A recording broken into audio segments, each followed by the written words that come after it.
Assalamualaikum warahmatullahi wabarakatuh. Halo semuanya, perkenalkan nama aku Amalia Budi Fadilah.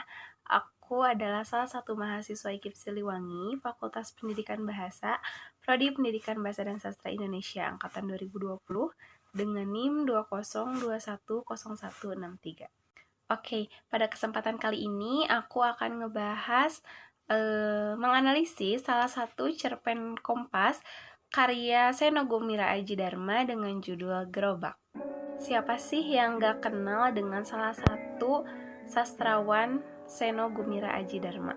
Ya, beliau adalah seorang cerpenis, esais, wartawan, dan pekerja teater.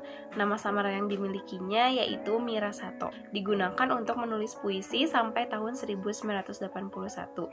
Beliau lahir di Boston, Amerika Serikat pada tanggal 19 Juni 1958 dan dibesarkan di Yogyakarta. Beliau menyelesaikan sekolahnya di SD, SMP, dan SMA di Yogyakarta. Selanjutnya, ia kuliah di jurusan Sinematografi, Lembaga Pendidikan Kesenian Jakarta atau LPKJ pada tahun 1977, dan di tahun 2000 ia menyelesaikan studi magister ilmu filsafat di Universitas Indonesia, dan 5 tahun kemudian ia menyelesaikan doktor ilmu sastra Universitas Indonesia. Proses kreatif beliau, Seno Gumira Aji Dharma, dimulai pada tahun 1975. Saat itu ia masih berusia 17 tahun, tapi ia sudah mulai terjun ke dunia teater, yaitu masuk ke anggota rombongan sandiwara teater Alam Pimpinan Azwar AM, dan ia pun mulai terjun ke menulis cerpen dan esai. Tentunya banyak sekali ya karya-karya yang dikeluarkan oleh beliau, entah itu esai, novel ataupun cerpen. Dan salah satunya di sini kita akan menganalisis cerpen yang dibuat oleh beliau dengan judul Gerobak. Oke, pertama di sini kita akan bahas terlebih dahulu mengenai sinopsis dari cerpen Gerobak karya Seno Gumira Aji Dharma.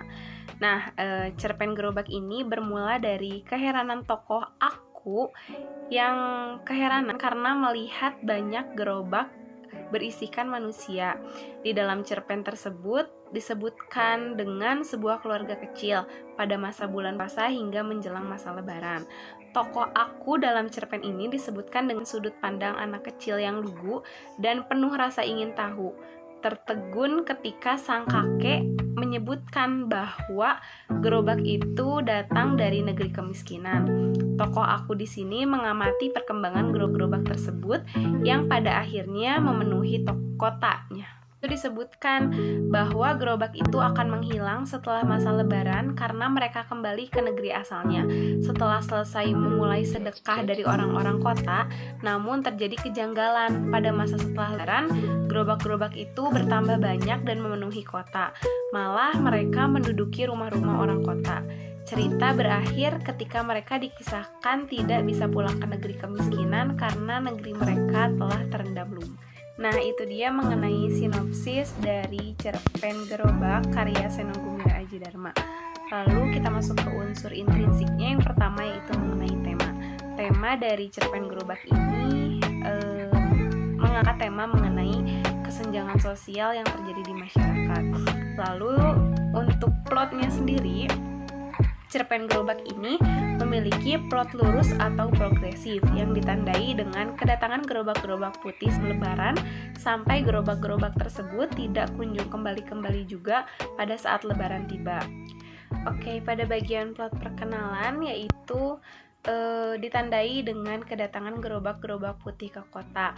Ada penggalan kalimat, kira-kira 10 hari sebelum lebaran tiba, gerobak-gerobak berwarna putih itu akan muncul di berbagai sudut kota kami, seperti selalu terjadi dalam bulan puasa tahun-tahun belakangan ini. Lalu, pada bagian pengenalan masalahnya, ditandai dengan gerobak putih itu berhenti di depan rumah gedung kakek tokoh aku. Dengan penggalan kalimat, salah satu dari gerobak itu berhenti pula di depan rumah gedung kakekku. Lalu yang ketiga, peningkatan ketegangan masalah. Ditandai dengan gerobak-gerobak putih itu semakin bertambah setiap harinya dan orang-orang gerobak putih itu semakin menguasai tempat-tempat di daerah aku tinggal sehingga banyak meresahkan tetanggaku.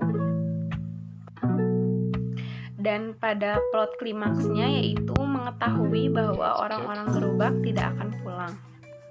Dan di plot anti klimaksnya ditandai dengan mereka mengetahui bahwa orang-orang gerobak putih itu tidak memiliki tempat untuk kembali.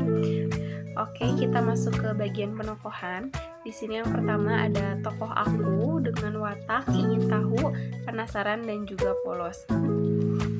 Dan yang kedua yaitu ada tokoh kakek dengan watak sibuk dan juga pekerja keras. Dan yang ketiga ada nenek dengan gambaran watak suka memberi namun agak sedikit pongah.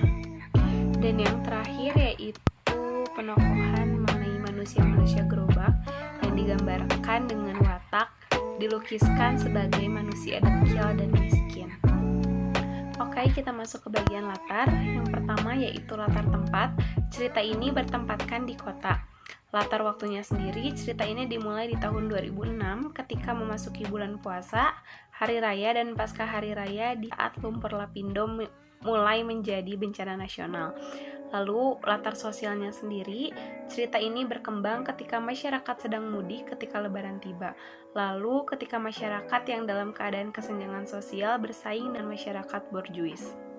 Dari segi sudut pandang sendiri, sudut pandang yang diambil di dalam karya sastra ini adalah gaya pesona pertama, yaitu gaya aku, yang mengisahkan keadaan dan kesadaran diri tokoh aku terhadap orang-orang gerobak putih. Oke, lalu yang ketujuh mengenai moral. Di sini pengarang menyampaikan pesan dalam bentuk tidak langsung karena di dalam cerita banyak sekali terjadi konflik secara tingkah laku.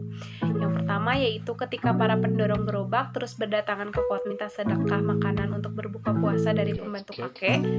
Namun pembantu kakek terlambat mengantar kolak karena tentu mendahulukan kakek mendapat omelan panjang dan pendek dari orang-orang gerobak tersebut.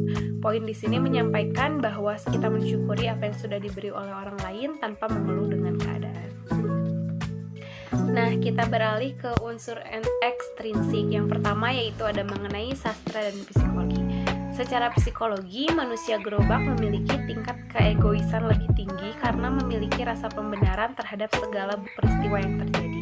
Mereka merasa apapun dapat dilakukan tanpa mendapat pertentangan dari masyarakat. Jika mereka disalahkan sekalipun, mereka memiliki pembenaran dengan mengkambing hitamkan peristiwa banjir lumpur yang telah mereka alami beserta segala oknum yang terlibat. Terakhir, dan pemikiran. Cerpen ini mengangkat topik kesenjangan pemikiran antara masyarakat borjuis dan marginal. Hal ini dapat terlihat dari perbedaan pemikiran antara keluarga aku dan manusia gerobak. Keluarga aku cenderung menjauhi kaum miskin karena terhindar dari segala resiko bahwa kaum miskin lebih memiliki kemungkinan untuk berbuat kejahatan lebih tinggi akibat rendahnya tingkat ekonomi mereka. Sedangkan manusia gerobak di cerpen tersebut memiliki pemikiran bahwa sebagai warga miskin, mereka memiliki pemikiran orang miskin paling benar. Pembenaran tersebut menyebabkan mereka dapat bertingkah laku semena-mena hingga memasuki rumah orang lain. Mungkin hanya itu yang dapat saya sampaikan mengenai analisis cerpen dengan judul Gerobak karya Seno Gumira Aji Dharma. Mohon maaf bila penyampaian saya kurang hikmat dan mohon ampun bila penyampaian saya kurang santun. Terima kasih. Wassalamualaikum warahmatullahi wabarakatuh.